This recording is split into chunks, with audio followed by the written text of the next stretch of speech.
السلام علیکم ورحمۃ اللہ وبرکاتہ۔ الحمد للہ رب العالمین والصلاة والسلام علی اشرف الخلق و سید المرسلین سیدنا محمد وعلی آلہ وصحبہ اجمعین۔ اللہ پاک کی حمد و ثنا کی اور حضور نبی اکرم صلی اللہ علیہ وسلم کی ذات گرامی پر درود و سلام کے بعد میں آپ سب کو رمضان المبارک کے اس مقدس مہینے کی آمد پر مبارکباد پیش کرتا ہوں۔ آج ہم صلاۃ التراویح کے حوالے سے گفتگو کریں گے، کیونکہ رمضان المبارک کے اس مقدس مہینے میں یہ ایک اہم عبادت ہے۔ رمضان المبارک میں جتنی بھی عبادت کی جائے کم ہے کہ اس مہینہ میں ہر نفلی عبادت جو ہے وہ اس کا ثواب فرض کے برابر ہے، اور فرض کا ثواب جو ہے وہ 70 گنا زیادہ ہوتا ہے۔ قرآن کریم کی تلاوت کثرت سے کی جائے کہ یہ نزول قرآن اور قرآن کی سالگرہ کا مہینہ ہے۔ قرآن کریم کی تلاوت، ریاضت، عبادت، قیام اللیل اور پھر پریشانیوں اور تکلیفوں پر صبر کیا جائے کہ رمضان المبارک صبر کا مہینہ ہے، اور پھر یہ رحمتوں کا مہینہ ہے، مغفرتوں کا مہینہ ہے، آگ سے چھٹکارے کا مہینہ ہے۔ پھر صدقہ و خیرات بکثرت سے کیا جائے، یہ ہمدردی و تعاون کا مہینہ ہے۔ اپنے عزیز و اقارب پر فراخی کی جائے، یہ رزق میں برکت کا مہینہ ہے۔ لیکن خاص طور پر اس مہینہ کی مخصوص عبادتوں کی پابندی کرنی چاہیے، جو روزہ اور اعتکاف میں تراویح اس نماز کو کہا جاتا ہے جو صرف رمضان کے مہینہ میں عشاء کی نماز کے ساتھ پڑھی جاتی ہے۔ اس کا تعلق صرف رمضان ہی سے ہے۔ اگر اس کو رمضان کے علاوہ دوسرے دنوں میں پڑھا جائے تو وہ نفل نماز کے لائق کی تراویح نہیں۔ حضرت لیث رضی اللہ تعالیٰ عنہ نے بیان فرمایا، رمضان کی راتوں میں نماز باجماعت تراویح اس لیے رکھا گیا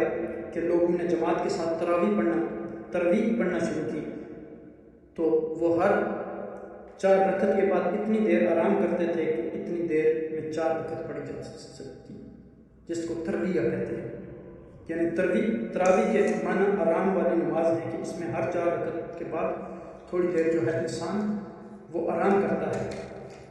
یہ 20 رکعت نماز پورے رمضان میں پڑھنا سنت ہے کہ حضور نبی اکرم صلی اللہ علیہ وسلم نے اس کو پڑھا بھی اور پسند بھی فرمایا، جیسا کہ ام المومنین سیدہ عائشہ رضی اللہ تعالی عنہا فرماتی ہیں کہ آقا دو جہاں نبی اکرم صلی اللہ علیہ وسلم ایک رات مسجد میں آپ نے نماز پڑھی تو لوگوں نے بھی آپ کے ساتھ نماز پڑھی، اور پھر دوسرے دن اسی طرح آپ نے نماز پڑھی، پھر تیسری اور چوتھی رات آپ اس نماز کے لیے باہر تشریف نہ لائے، لوگ انتظار کرتے رہے۔ جب فجر کا وقت ہوا آپ مسجد میں تشریف لائے تو آپ نے فرمایا فلما اصبح قال قد رأیت الذی ما صنعتم، میں نے دیکھا جو تم رات کرتے رہے، لیکن میں رات صرف اس لیے باہر نہیں نکلا، خشیت ان یفرض علیکم، مجھے خطرہ تھا کہ کہیں یہ نماز تم پر فرض نہ کی جائے۔ یہ موطا امام مالک میں موجود ہے۔ یہ واقعہ رمضان المبارک کا ہے، جس سے واضح ہے کہ آپ نے یہ نماز ادا فرمائی، لوگوں نے اس کو پسند بھی کیا، اور خود حضور نبی اکرم صلی اللہ علیہ وسلم کو یہ اس قدر پسند تھی کہ آپ کو یہ خیال نہیں لگا کہ کہیں اللہ تعالیٰ اس کو امت پر فرض نہ کر دے، کیونکہ شریعت نام ہے، یہ حضور نبی اکرم صلی اللہ علیہ وسلم کی اداؤں کا ہے، آپ کی پسند کا ہے، جو ہے وہ شریعت کا حصہ بن جاتی ہے، کیونکہ ہمارے آقا دو جہاں نبی اکرم صلی اللہ علیہ وسلم نے امت مسلمہ کی آسانی کا خیال رکھا کہ اگر اب کوئی تراویح کو کسی دن مجبوری کی وجہ سے چھوڑ دے تو قضا نہ کرنا پڑے، اور نہ اتنا گناہ ہوگا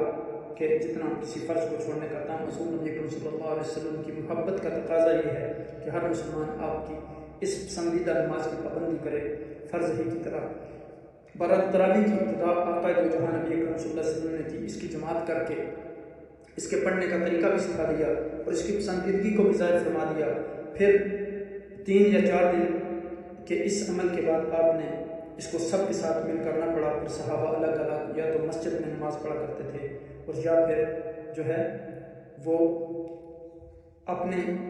یعنی گھروں میں۔ تو پھر سیدنا ابوبکر صدیق رضی اللہ تعالیٰ عنہ کی خلافت کے ابتدائی زمانے میں ایسا ہی ہوتا رہا، لیکن حضرت عمر رضی اللہ تعالیٰ عنہ نے اپنے زمانہ میں